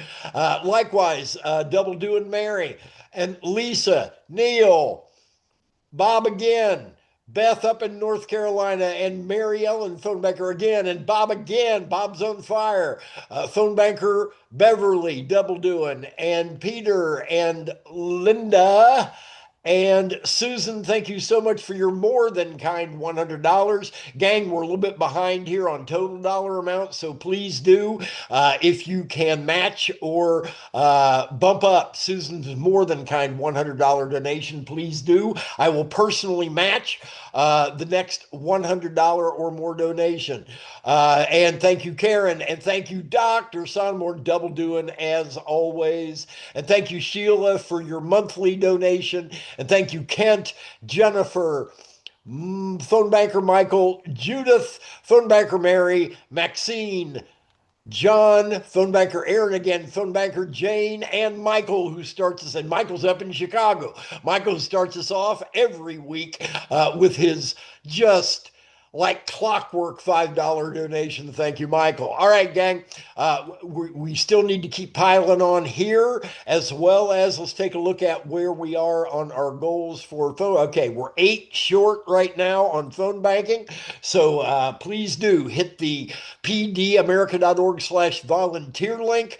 All we're looking for is an hour, and pile on. 100% solidarity on donations would be greatly appreciated. Back to you, Alan. Thank you so much, Mr. Fox. And so I am very honored to introduce Bart Sullivan, and Bart Sullivan is an patent and IP attorney providing legal counsel and services to derive, develop, and manage intellectual property assets used as strategic business tools for many world-class technology companies. He lives in Northern California in a place called Solano County, which is, if you sort of draw a line from San Francisco to Sacramento, and there are waterways that head out towards Sacramento, it's those waterways that leave they flow into the north part of the bay from the Sacramento area, and that is where Solano County is. And Bart Sullivan, I met through Dorothy Reich. And Bart, Dorothy knows I have a background in media and audio media, so radio, and also podcasts. I've created a number of relatively high-profile podcasts that are still going out there, pretty popular ones, a few of them. And I think about this stuff a lot, and I get drawn into conversations about how these are working. And she introduced me to Bart, and she told me a little bit about Bart's local podcast project. And I spoke to Bart, and it's pretty fascinating. He's interested in presenting the project that he's involved with, of which his own project is a subset, to PDA, because he's interested in the ways in which this kind of project can facilitate greater political participation, strengthen communities, and as such, strengthen progressive politics. So with that, Bart Sullivan, welcome. Thank you so much, Alan. Really appreciate it. That's awesome. And just quickly, do you have I know you might have had another person who we should make a co-host. Oh, yeah. He declined to come on today for other reasons, but he was speak for him. Okay, great. And are you able to, is Bart able to share his screen? He's co-hosted. So good. Okay, great. Okay, I can share take it away. Great. I'll be happy. Right now, I'm just taking some notes on the side. I have notes on the side that I'm looking at, so I apologize if it looks a little scripted. And I keep seeing emits coming in, so I won't touch any of those. Right, Mike, you take care of that stuff, I presume. Mm-hmm. Yeah. Okay, good. Sounds good. Well, first of all, I'm a progressive. I helped start up the local Benicia Progressive Democrats. I'm really proud of that group. And here in town, basically, as Alan mentioned, that I'm an IP attorney, and how I found myself into doing podcasting. I'll have to tell you just a quick story because it's wonderful. By accident, a friend of mine's son is visually impaired. He can't get work as a visually impaired person. He was 25 at the time, and he ended up basically said, well, his dad and I talked to, look, let's just start a podcast for him. He can put that on his resume. He doesn't have to see anything. He can do his stuff he can normally do anyway. He's a very capable person, but this will give him something to do on his resume, basically. And as we began developing this about 3 years ago, we realized something incredible, that we could actually start to influence community policies with it and community discussions, and started realizing we could actually help candidates locally that we really want to promote, and found out just through discussions of local topics and how national topics actually affect local issues, that the people in the town started realizing that we were a good source of discussion and information.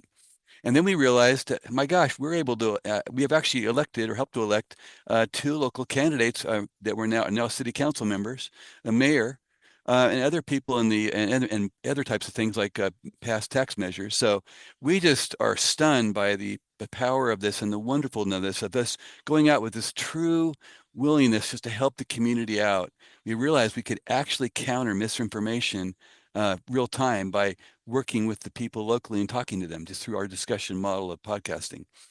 I want to give you a little background, though. It's a little dark background, but we all know that thanks for the sign. We all know that legacy media, conservative media has been decades putting together just incredible amount of infrastructure. They built massive channels from Fox News, et cetera, all around, to various infrastructure and things like Joe Rogan and all that. So all these different channels are going in, and what they've done is been able to effectively create these bubbles of information and lock out a lot of other people's information just by the fact they own so many channels. They have Clear Channel. They have all this stuff, right? And if you look in the swing states, they've really focused hard on that in the swing states, which has led to where we are kind of currently, where we now have oligarchs literally sitting there trying to tell us what we're thinking, right? And so for me, this is an emergency. It's like, my God, we're seeing the Washington Post lose, what, a third of its reporters. We're seeing it's just getting worse and worse, concentrated. And pretty soon we're going to be, quote, state-run TV, right? Where everything comes out is going to be trying to be to run the narrative, essentially. So I think this is almost like David and Goliath. We're coming in today with a project which is, I believe, one of the most progressive projects you guys will probably ever see. And it was founded on a pure happenstance of helping somebody, which is amazing. So there's some lessons to learn from history about this. And that's why it's not new, but it is progressive. The reality we have is we really are an information war. It's not a physical war. We are an information war with these outlets, and we have to do something. We have to do something to counteract it. Well, we can't outspend them. We can't spend in the short time we have before the midterms and even longer term. We don't have the time to build a new network. We have MS now and these different outlets that are more progressive and democratic, but they're becoming echo chambers. So we're really kind of preaching to the choir is the problem. The Fox News hosts are preaching to their audience, and we're preaching to our audience, and the two audiences aren't really mixing that much. Where I think we've missed the boat is that there's a lot of people in the world, in the United States and the world, who are not really aligned particularly with a party. They just kind of have a label, but they're not really necessarily that engaged in politics. They just want to live their lives. They just want to do things, enjoy themselves, not spend too much on medical insurance. And so I found this out. I don't know if you guys have through phone banking. I have a lot of wrong phone numbers for thousands of hours of phone banking. And I met a lot of Republicans that were like talking to me. And one of them actually started sending me Christmas cards because we became friends over the phone and spent time talking about all these issues and realized, you know what? There must be millions of people like this out there that are just not really engaged. And then we have the MAGA folks, which are like completely engaged. Well, then I read a book called The Rural Voter, for example, and my gosh, that led me to believe that now there's only a thin sliver of people that are really out there yelling and screaming on the, quote, the mega side. And there's this 92%, according to the authors, that really are just sitting there trying to figure out what to do. And so I want to mention that it reminds me a little bit, this whole thing reminds me of the war in Ukraine, right? Where you've got this huge huge army attacking a little country. And what have they done? Well, they've turned around and used their cleverness, their thoughtfulness, their thinking about it, and turned this all around where now I hope they win the war. They're winning right now because they've turned drones into this massive new way they've changed the face of war completely, right? So what I want to say is this is sort of similar. What I'm bringing you today is something we can use similarly. And it's not going to be a replacement for anything you're doing. I want all of us to continue phone banking, postcarding, donating to campaigns, getting involved. Do all that. Do not think of this as anything to dissuade any of that. But for those that want to add something fun, that's fun and powerful, that's legacy, that has persistence, I call it myself a persistent protest, the way we do it. I would say jump in full feet. It's fun, easy, low cost, really no problem. And the reason is we're, as Alan mentioned earlier, we're kind of looking at bringing back trust in our communities, talking to each other, getting these discussion models going locally where we can counteract this narrative. Matter of fact, in our current podcast, it's called Benicia Voice. I'll leave that here in the link. I think I put my stuff in there. We've talked about issues like tariffs in a really discussionary way. And what's happened is people from all political parties, we know some are Republican, we know some are Democrat, we know some are independent. They talk to us either through comments or locally on the street and tell us how much they appreciate that comment, how they didn't realize the country of origin did not pay the tariff, and so on. So for us, it's just it's mind-blowing how well this has worked locally to bring back this dialogue without being partisan, without causing the defensiveness. Because, shouting at people and telling them they're wrong, no matter how right you are, just doesn't do good. Doesn't work.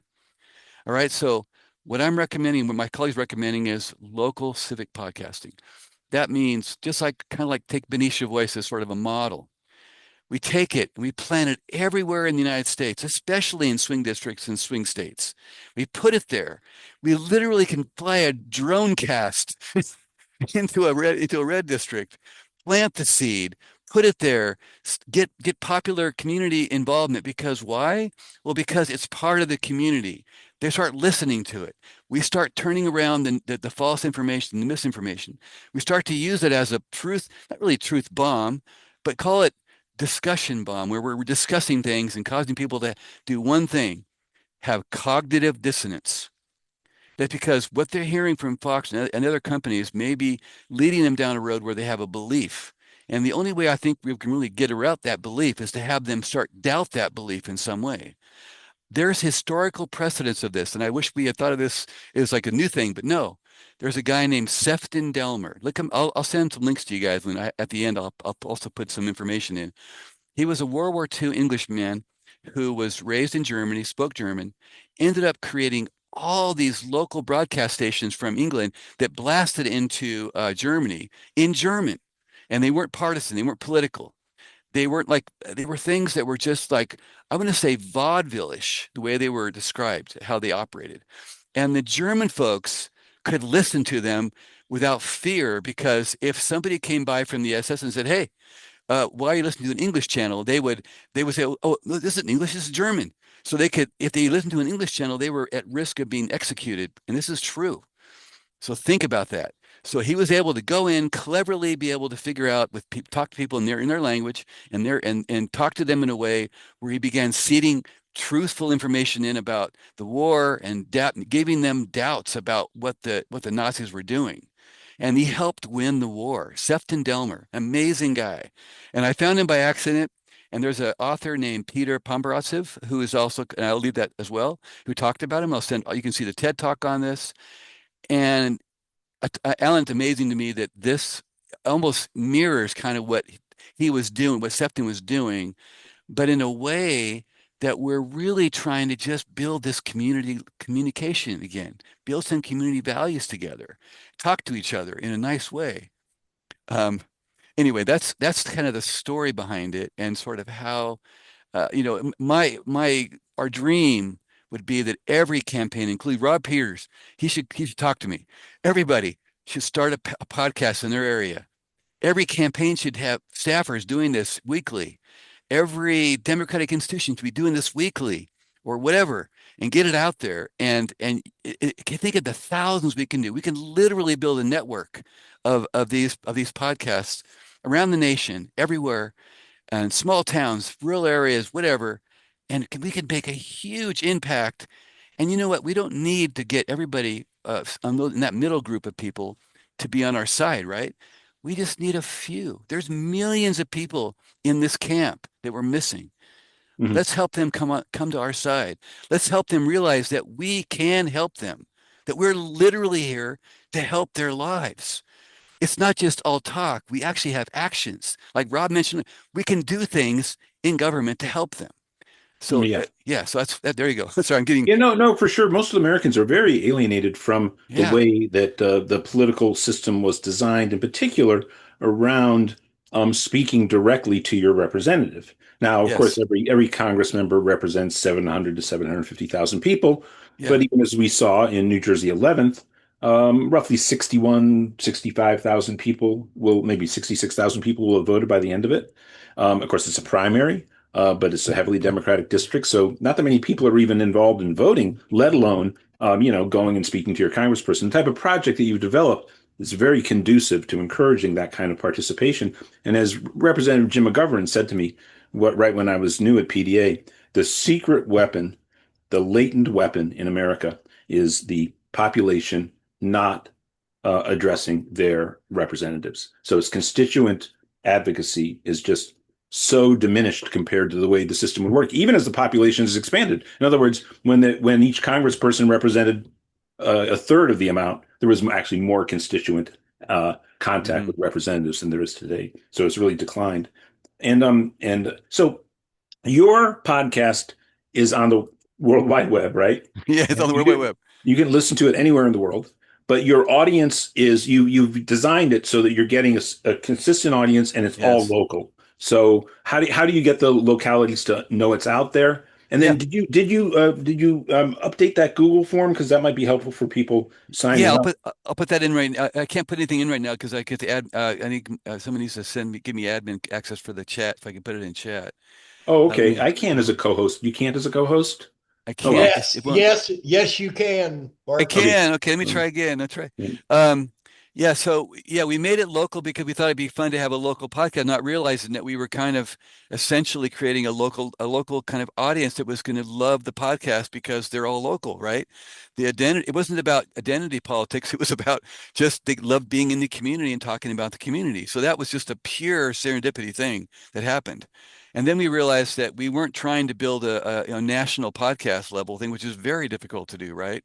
As you know, Alan, from your work in the world, it's not easy to Sure. build a national. I mean, to have Bart Sullivan's brand podcast is really tough to Well, do. right, but it's interesting because of course most Yeah, people's when I did I talked to William Walter, who I don't think is on the call today, but he might be. But he has this very exceptional project he's been associated with, which is a statewide project in Wisconsin, but it's grounded by over-the-air radio.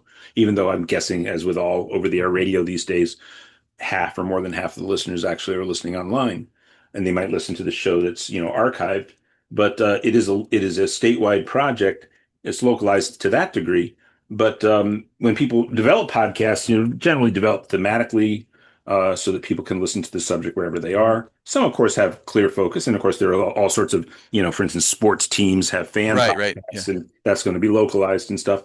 But you know, certainly local radio stations were always going to be organized locally, but that's just another example, like local newspapers, of what has been so diminished.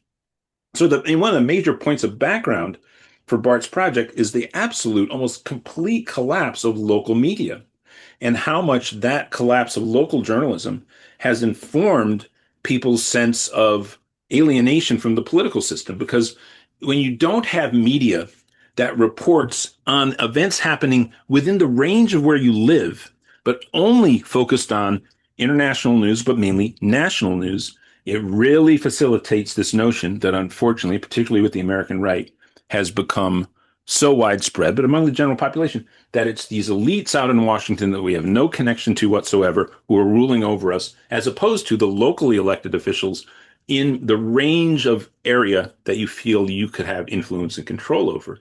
And that's Mhm. created a very much a sense of dismay about American democracy and contributed to it very much. And you see this also because of, national corporatization of businesses, that whole communities will just lose a hospital will lose facilities because decisions made far away from where they are, that they don't feel they have access to the decision makers. So this is really something that is taking a 21st century technology that has become so popular. I mean, podcasts are hugely popular right now. And to Yeah, be able to say to people in your community, of all the podcasts in the world you could listen to, okay, you like listening to podcasts, this is the one about your community. This is the one about the world you live in. and it's gonna fill in some of the void for people who are older now because there haven't been local newspapers really for about 15 years to any degree. Yeah. And of course, you mentioned what happened to the Washington Post. I mean, the diminishment Yeah. of all media reporting, but certainly the local newspapers were hugely important to people and communities for, a good century and a half in the United States of America. Yeah. And now they're gone, and they're gone. And Ellen, there's even a thing for communities like Benicia, we have to have a local paper. Mm. Even for communities that still have some local media, No, this is a they're great tiny. package. You can do all kinds of things. You can tie in the podcast to a local letter. Letters can talk. Mm-hmm. I mean, everything can wrap around this whole idea of keeping things in a local focus.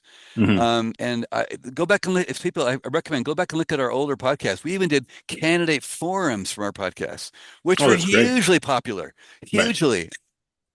And then we were thinking this community term, we're going to sponsor a local, do one on the podcast and sponsor one as well. So we can do sponsor a local forum or debate locally using our Benicia voice, and it also gives us advertisement to get more listeners and so on and so on. Yeah, no, I mean, but it is so sad too. I mean, it does make me, it's very downhearted the remembering that, like in Los Angeles, there was the LA Weekly, and of course I know the person who created it. It was a friend of mine, is a friend of mine, but now he sold it a while ago. It was so big and thick, and there were competitors. There were like two or three of Yeah, them yeah, in the Bay Area. There was East Bay Express. There was San Francisco Weekly, and what was the famous one that was in both sides of the Bay? I can't remember the name of it, but that was the biggest one. SF Weekly was smaller and East Bay Express was smaller, and now they're gone. Village Voice is gone. There used to be, Village Voice is so popular when I went to school in Connecticut, away from New York, but they would be delivered and everybody would read the Voice. It was so thick, and now it's just gone. These local free papers, you'd go into any cafe, any bookstore, any restaurant really, and there'd be the little stand where you could get them for free every week. All of that's gone. And yeah, so you yeah. really have come up with a great way to to build community dialogue. And I just imagine it, folks, if you were to start a podcast and to sort of pick up on the initiative that Bart has created here, and you know people who love podcasts and say, this is a local podcast, this is about local events, and get word out, put little stickers out at your library, at businesses. Yes. It can create such a sense of cohesion that Yeah. isn't there presently. And we use Nextdoor, we use local Facebook, we use what you said. We actually do like the old Band-Aid. We put up posters on the windows, little tear-off sheets, whatever you call, all the old marketing program, right? And what we also do is we actually make some money now from local sponsors. And so this is the Wow. first democracy helping device I've ever had where I've actually made money. Not me personally, but it goes to the host, Ruben.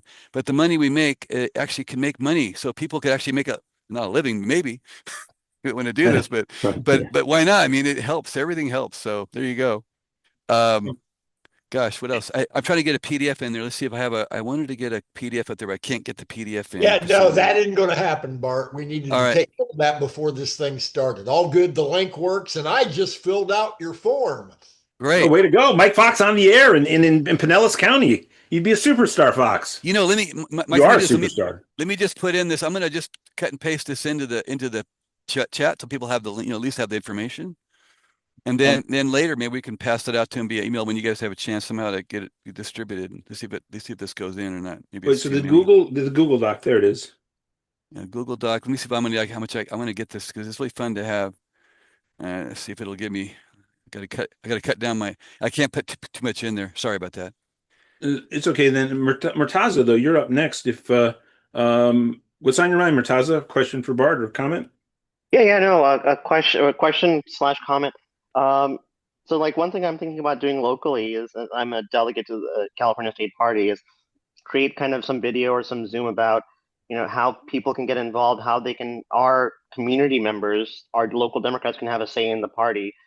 But I mean, what's hard is like I don't have the technology skills or how to get something on YouTube and on Facebook or all this. There's so many ways to get the message out.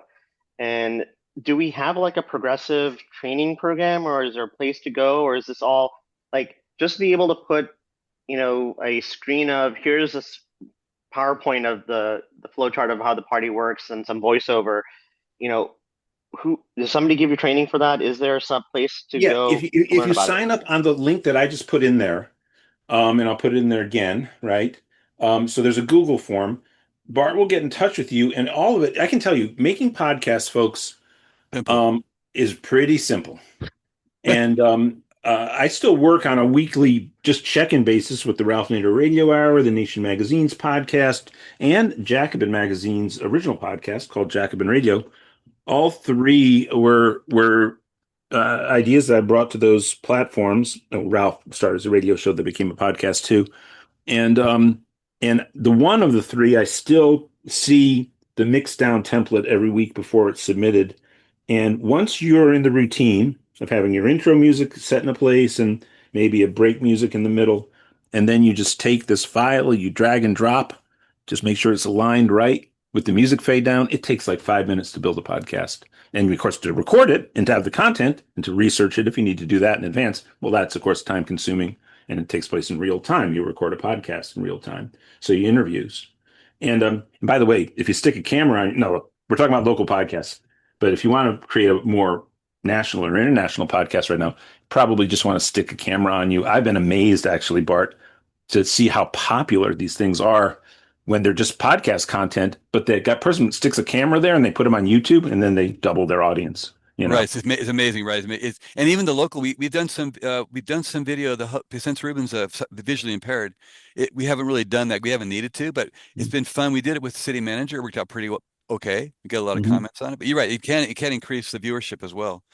Yeah, I mean, the Yeah, one thing about that is, of course, you can't. If you are doing the visual, then you're probably not going to be able to tighten up and edit the. So if you're somebody who maybe has a few verbal ellipses, says and yeah. takes a while to get your question out, you can tighten that up on audio much more easily than you can on Oh, yeah, video. much more. Yeah, so yeah, Yeah, the one cool. Our audience tells us they love this sort of sitting around a table discussion mode style, right? Where we do yeah. like you and I are discussing something right now, literally like we're doing right now, and we record that, and they feel like they're part of the podcast, even though they're not actually discussing it with us. It's hilarious, and they like the bloopers and the fact that I maybe eat cookies during the time, or I mean, it's just hilarious what they tell us in their comments back. Well, yeah. So Murtaza, check on the link. The one here, I'll Yeah, try to yeah. put it in again there, right there. I just put the one I Oh, just yeah. and Sign up for- cost nearly free, nearly free. Oh yeah. It's so like you can use Riverside, which I'll help people with. Riverside, for example, is one we use a Zoom recorder, which I think we can There are get them bunches of them now. yeah, a Yeah, little Zoom like works. 100. Yeah. Zoom recorder is actually Huh. like a Zoom little mixer. Yeah, like that. Do you have a If Zoom? you get a good microphone like that, it's going to sound better. Yeah. Yeah, and or there's also something called a Zoom podcast. It's a funny name, same name as our platform here, called Zoom Recorder. You can see it on Amazon or whatever, and they're all they just basically it's a little mixer and it's designed for podcasting. Very cheap. Well, And Zoom is getting audio files off of Zoom is very easy too. yeah, Just to get that. Yeah. you can Yeah. even use your phone. You don't even need a literally. It doesn't sound as good, but Yeah, and there's a very decent actually it's so sad because we have the legacy of these free when the internet started and everybody wanted it to be utopian and free. Certain projects started and some of them are still available. One of them is called Audacity. It is a free audio editing yes, software that is really competitive. It's updated all the time by the kind-hearted souls out there who still believe in this old, utopian dream of a free internet and a community international utopian internet, and they update it and they strengthen it all the time. And a network of independent people who aren't concerned about trying to be like Sam Altman or Elon Musk and run and own everything and control and suffocate all competitors. So that's available. You can get Audacity for free. Just download it, and it's so easy to put together a podcast, folks. And of course, the joy though for something like Bart's is having great dialogues with people in your community. You know, and knowing that you're yeah, helping to build a stronger, better community where you live. And I mean, look, people on this town hall know my politics as well as anybody does. And, I'm the kid of a macroeconomist, and I do tend to think globally in terms of macroeconomy and at the national political level. And localized politics are something I participated in my whole life, but generally, I'm thought of as a national, international commentator, right? But I can tell you, this is the right answer for national international politics right now is a commitment of time and for families to recommit into their local communities. Yeah. yeah, In fact, I mentioned Naomi Klein and Yanis Varoufakis earlier today. Two people like me, also very much internationalists, large macro scope on things. But Naomi at one point in that dialogue talks about, feet on the grass, right? That's the phrase for, having a Yeah, yeah. real life analog experience. And she says, it's not all the answers, but she implies most of the time that's the way you want to go. So let's go to the next person in the stack. Let's go to Michael Seeley and then Carla and then Charisse. And then, folks, we're going to have to go to the Super Bowl soon. But Michael, you're up with a question. Please unmute. Oh, I think it's great what you're doing, Bart, and it very much accords with what's described in the February 2nd issue of the New Yorker about the way that Republicans or have out-organized Democrats by sort of having these open community-based groups. I don't know. People should read that piece in the New Yorker about Actually, it's a very good piece. There's not many New Yorker pieces I cite, but I've cited that to a few people myself. So there you go, yeah. John Michael, But great minds think alike. the only thing I would say, and I was a co-founder of a Santa Barbara weekly paper, and I was part of the co-business manager of the LA Weekly at its beginning. And was acquainted with some of the struggles of the Bay Guardian and the Berkeley Barb and so on to survive. Right. It seems to me that even though these are nonpartisan and local centered, it would be best for survival economically if you could share with each other or build a coalition, a network of podcasts that could share regional or statewide, etc., features. That would, be very labor saving and very, energizing. Yeah, Michael, you're totally right, because if we had thought about this idea of this whole network of podcasts right around the whole nation, make them independent affiliates. But essentially, what you can do is you can also set up a common messaging, right? Like where you can basically have almost like a war thing where you're sending out a message. Okay, everybody talk about tariffs this week. Okay, everybody talk about whatever, and really. It's amazing what we can do with a little bit of organizing to make it much more impactful, even than everybody kind of freewheeling. Certainly, I agree with that idea. Although I don't want to stop people from freewheeling. Thank you, John. And Carla, you're up, and then Charisse, and then we'll be wrapping. Thank you. Go ahead, Carla. Okay, this is Carla, and I'm in Minnesota, and I am old, so I'd like nothing than sitting on my behinder and listening to a podcast or a YouTube, because I'm sure you're all familiar with Judge Neapolitano and Murdersheim and Ralph Nader and Solomon. So, but I don't want to be talk to somebody about my local neighbor who thinks they know something and they know the surface. So there has to be some depth to the person who's going to put something on a podcast, don't you think? Well, it's funny, Carla. It surprises me how many people come on and we start talking about it, and we've done a little homework in advance, right? About the not too much, maybe a few minutes to figure it all out, kind of in our mind, and we can kind of steer the conversation in a really nice way. Because people have come on and said something, and then we're able to gently counteract that information with some, and we're even looking it up online while we're on the podcast. Oh, let's check this out. Oh, look, no, tariffs aren't paid by the country. Did you know that, Susan? Or whatever, and that kind of thing. It works pretty well, and we're not trying to say they're wrong. We're just doing it in discussion mode. So it's surprising. By the way, you don't need any media experience for this either. It literally is discussing things. Yeah, two things I want to say quick here. First of all, obviously with my experience with the Pacifica Radio Network, and it was a Pacifica, and it went from like 100 to 250 affiliates when they did the micro stations. Now to be an affiliate, of course, you have to be a whole station. You can't just be a podcast with the Pacifica Radio Network. And when you're affiliate, then there's a service by which you can download all these other shows to fill out your station with the other Pacifica programming, among most of the shows which are available for free, including Democracy Now! At every station. And so I've been thinking about this a lot, and I do think if you are to maybe create this national network, I do think Carla has a bit of a point in terms of trying to make sure the people who represent have some quality control and stuff. I do want to say that before Carla's too far away, I think her mic has probably been turned off, but mad props to the people of Minnesota. If you had a local Twin Cities podcast right now, the whole world would have been watching. And it certainly is worth my saying that the person who nominated the people of Minneapolis for the Nobel Peace Prize was none other than my coworker on the Nation podcast, John Wiener from Minneapolis. He grew up in St. Paul, so from the Twin Cities, and he just discovered and went through the process that if you are actually a tenured academic, it's very easy for you to nominate someone for a Nobel Peace Prize, and he has now nominated the people of the Twin Cities for a Nobel Peace Prize. So, Carla, I know that is you amongst them, and I look forward to watching the ceremony when Carla Sand and not Donald Trump That's awesome. rightfully earns the Nobel That's Peace Prize awesome. in next year's ceremony. Okay, Charisse, final question. You're up. Please unmute. Hi there, can you hear me? Yes. Okay. In another lifetime, I was a marketing and tech rep for a company called TechSmith. They make a product called Snagit, which allows you to record off the internet. In fact, you can record off your camera, including audio. You can record off the internet. You can do video. You can do stills. I've been using it for literally decades, and one of my hobbies is collecting TV commercials off YouTube. So it's been very successful. I love it. It has editing features. You can cut, you can merge. You can also do lossless conversion from other formats. It's about $40 a year for the subscription. It's just, I love it. Great. No, I mean, there's so much stuff that's on YouTube.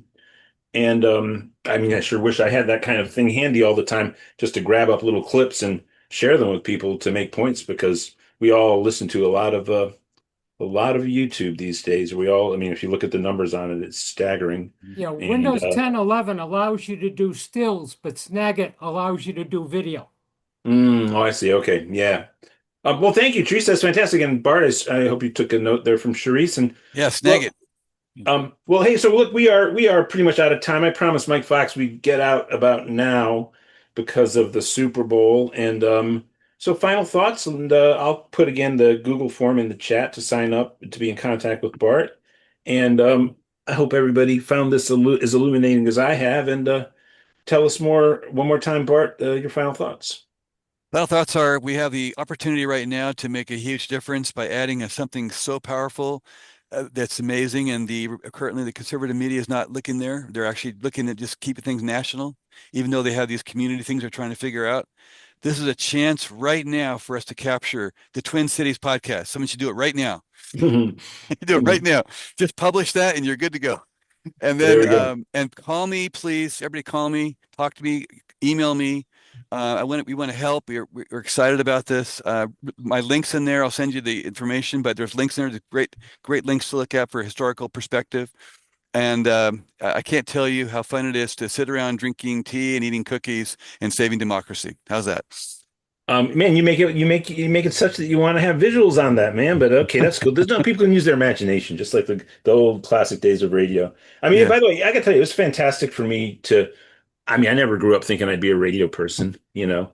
And as I mentioned earlier today, I stumbled into that career and that job because I got this 2 VHS copy of Manufacturing Consent out of a That's awesome. Sherman Oaks library over in Sherman Oaks, the local library branch of the Los Angeles Public Library. And I never really thought about it. But then to just start to work inside audio and to become, professionally proficient at it was absolutely fascinating. And became I sort of learned all the theory of it. And you know, I used to be able to recite this by rote and all, but when do people listen to audio? When do people listen to radio? Well, in our society, it's when you have to use your hands, but not your mind. So you're cleaning your house, you're driving your car, maybe you're taking a walk, but then it goes right into your mind, into your conscious mind. And it's a Yes. very, very powerful communicative form. And then to be able to convey a sense of community in the absence of channels which can strengthen community, which has been the case in our society. I think it's a great project and look forward to being in touch with you, Bart, as it develops. Thank Thanks, you. Alan. Appreciate it. Thanks, everybody. Thank you so much. And with that, folks, I'm gonna have to run a quick errand here, Fox. Actually, I realized that a little while ago for me to have everything I want to watch the gluttony of consumerism and Madison Avenue's most embarrassing efforts to do their best on this platform of the Super Bowl. Apparently, there's going to be a very um, people are very excited about a very dry set of commercials from Anthropic. which are going to be a sort of an attack on AI in favor of Claude. So there we go. There are masters from Silicon Valley dominating the landscape. And yeah, I think New England and Seattle, we saw that a few years ago. But hey, I want to thank Sullivan, who was just with us, Bart Sullivan, and his, again, project from Solano County. And you can learn all about it at Benicia Voice. I always hesitate to pronounce that name of that city, BeniciaVoice.com. His contact information is in the chat. And of course, I want to thank Robert Peters for being with us as well. Progressive candidate, Illinois 2nd District. A very rough week again in politics in America, but we had a great result on Thursday. And I really believe that the really troubling things in our society, from in having an overt racist, an unabashed racist be the president of the United States, we always knew that about him, but all masking of that and any grace has gone absent from his behavior. The bully that he is coming out more and more every week. It's uglier and uglier. And fragility in the economy, him challenging the very democratic system of our politics in this country. And but with all of that, the antidote is what we meet here. We meet about here every Sunday, which is building a progressive movement that has the kind of answer the American people want to the issues they face in terms of economy and social organization and strengthening democracy. So we will be back next week with another PDA town hall. Stay on for family time. We will have family time. Mike Fox is going to be leading that. And it might be abbreviated, but it's going to be real. And there's a lot of PDA to-dos. So I'm Alan Minsky. I want to thank Donna Smith, Susan, Jim, everybody behind the scenes here helping out from the PDA staff. And of course, the great Mike Fox and Mike Oles as well, but the great Mike Fox, who I hand over the mic to right now. And we'll see you again next week on PDA's Town Hall.